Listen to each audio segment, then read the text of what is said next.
जय श्री कृष्णा। आज एक बहुत अच्छी स्टोरी है। केकई ने राम को 14 वर्ष का ही वनवास क्यों दिया? आपको ये नहीं पता होगा। सिर्फ 14 वर्ष का, 13 वर्ष का नहीं दिया, 15 वर्ष का नहीं दिया। दे सकती थी, पर क्यों नहीं दिया, इसके बारे में आपको बताएंगे। सुनिए, विद्वानों का मत है रावण की आयु शेष 14 वर्ष रह गई थी। नाना पुराणों से रामचरितमानस की रचना हुई तो ये पौराणिक प्रमाण है कि रावण की 14 वर्ष की आयु शेष बच गई थी। अच्छा, आयु किसकी शेष रह गई है, इसके बारे में किसको पता होता है? या तो भगवान को पता होता है, या ब्रह्मा जी को पता है, या कोई ज्योतिषी के आधार पर कहते हैं तो वह भी ब्रह्मा का विधान होता है। जो ज्योतिषी बता देता है इसकी आयु इतनी है, तो वो भी ब्रह्मा का विधान होता है। केकई जी को रावण की 14 वर्ष की आयु शेष रह गई, ये किसने बताया है? तो ये भगवान राम ने ही बताया था। केकई नहीं जानती थी कि रावण की आयु 14 वर्ष की रही है, इसलिए केकई ने 14 वर्ष का ही वनवास मांगा। तो सीधी सी बात यह है कि जो भी मांग रही है केकई, जो भी मांग रही है वह स्वयं अपने लिए या भरत के लिए नहीं मांग रही, वह मांग रही है प्रभु राम के लिए, उनका कार्य सिद्ध करने के लिए मांग रही है। आप जो संकल्प लेकर इस धरती पर आए हो, आपका कार्य समय से पूरा हो जाना चाहिए प्रभु, इसलिए इसका माध्यम मैं बन रही हूँ, केकई बोली। केकई तो जानती थी कि भरत राज्य ले ही नहीं सकता, चाहे कितने ही लोग प्रयास कर लें। भरत कभी भी राज्य का सिंहासन नहीं लेगा, सिंहासन पर नहीं बैठेगा। 14 वर्ष का जो वनवास मांगा है वह राम जी की इच्छा के कारण ही मांगा था। और रहस्य किसने बताया? स्वयं राम जी ने बताया। इसलिए केकई कहती है 14 वर्ष राम वनवासी, 14 साल के लिए राम वन चले जाएं। लेकिन भरत के लिए राज्य क्यों मांगा? अब इसकी बात भी सुनिए, क्यों मांगा आखिर भरत के लिए राज्य, जबकि भरत तो बैठने ही नहीं थे। वह ये सब कुछ जानती थी। सुनिए, लेकिन भरत के लिए राज्य क्यों मांगा? इसलिए भरत जी का तिलक होना चाहिए। भरत, और जब तिलक लगाते हैं तो अक्षत भी लगाते हैं।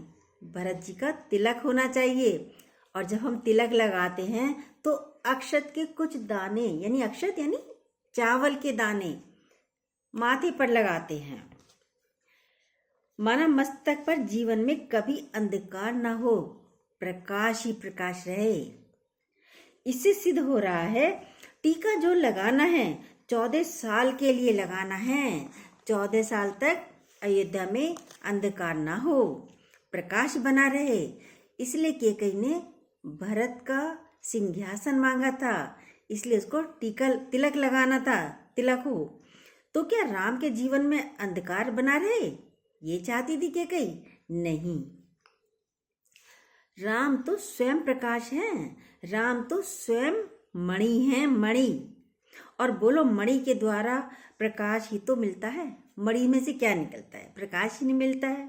लेकिन यदि मणि अयोध्या में रही तो केवल प्रकाश अयोध्या में रहेगा, अयोध्या में ही होगा। मणि यानी राम, और ये मणि अयोध्या से बाहर जहाँ जहाँ जाएगी वहाँ वहाँ पर प्रकाश होगा।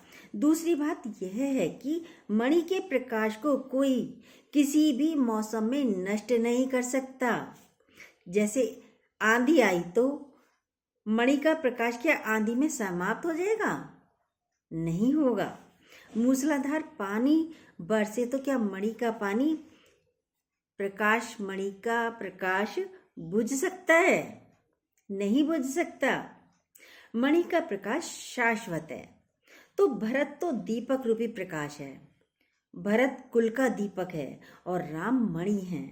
तो केकई ने कहा मणि अगर वन में रहे तो उसका अस्तित्व सुरक्षित है, और दीपक अगर भवन में रहे तो दीपक का अस्तित्व सुरक्षित है। सही बात तो यह है कि दीपक का प्रकाश तो कुछ समय तक ही रहता है, उसकी एक सीमा अवधि होती है।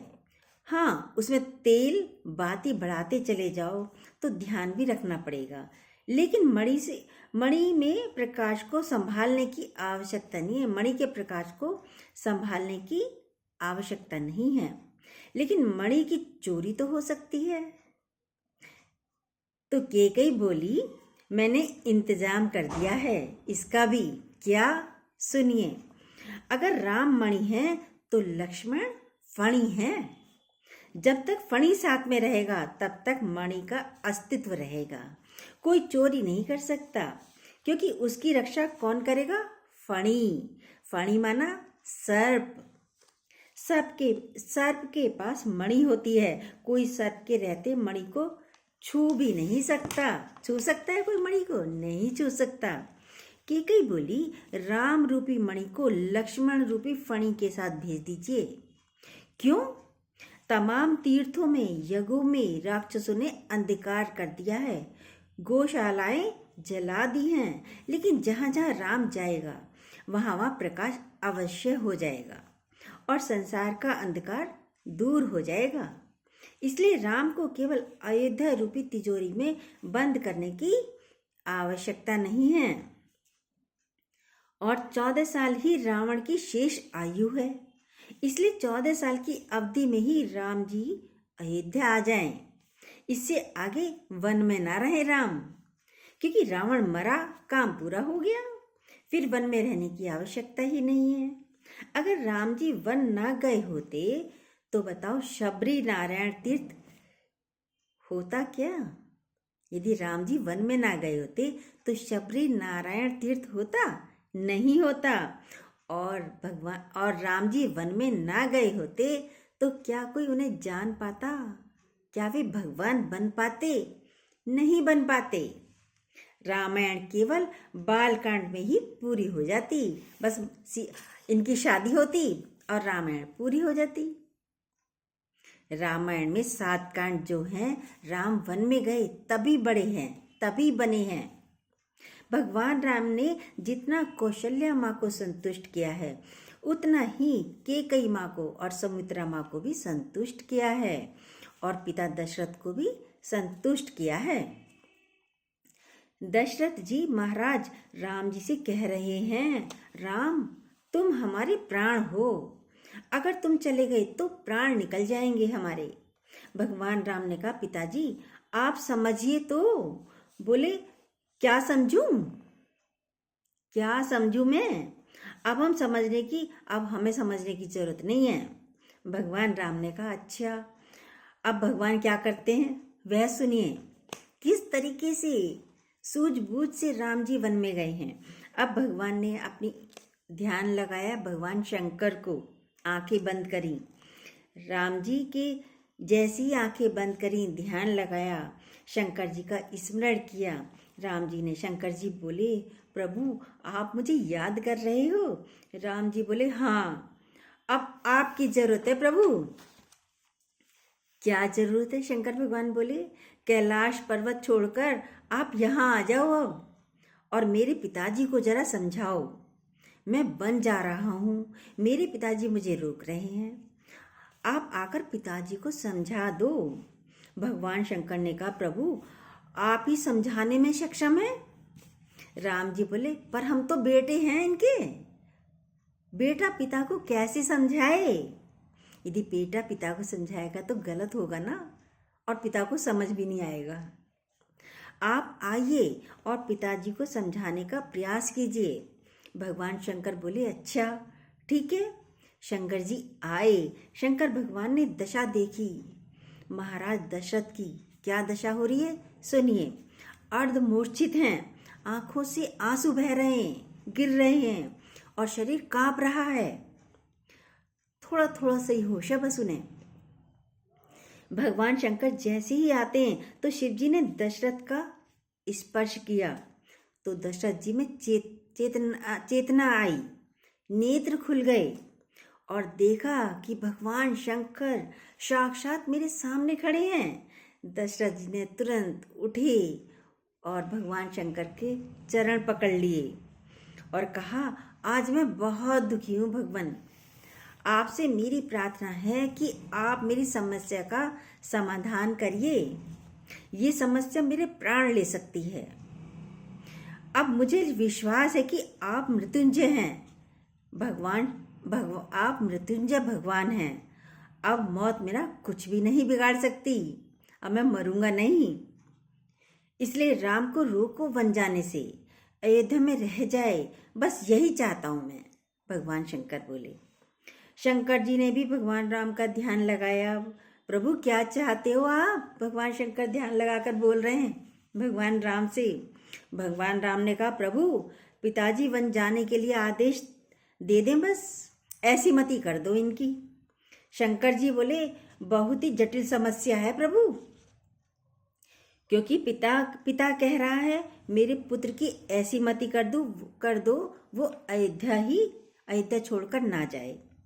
पुत्र कह रहा है पिता की ऐसी मति कर दो कि मुझे वन जाने की इजाजत दे दें, आदेश दे दें।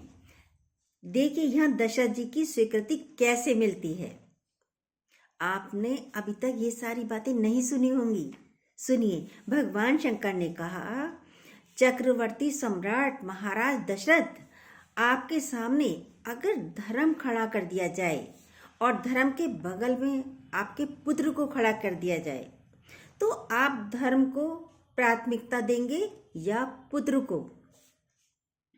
शंकर भगवान बोले, पहले तो वो चुप रहे, बोलकर बस शंकर भगवान चुप रहे। फिर बोले, शंकर भगवान ने कहा, अब मैं बताता हूं आपको, आपके वंश की परंपरा है क्या? शिवी दधीची हरिश्चंद्र नरेशा, ओ सह धर्म हित कोटि कलेशा। महाराज शिवी ने शरीर को महत्व नहीं दिया, धर्म को महत्व दिया। दधीची ने धर्म को महत्व दिया, शरीर को महत्व नहीं दिया। और महाराज हरिश्चंद्र ने भी शरीर को महत्व नहीं दिया, धर्म को महत्व दिया। तब आखिर महाराज दशरथ को मानना ही पड़ा। जय श्री कृष्णा। कैसी लगी हमारी ये स्टोरी आपको? जो न्यू हो प्लीज़ सब्सक्राइब कीजिएगा और बेल को दोबारा प्रेस ज़रूर कीजिएगा। और अपनी लाइक और अपने कमेंट भी ज़रूर दे सकते हैं आप।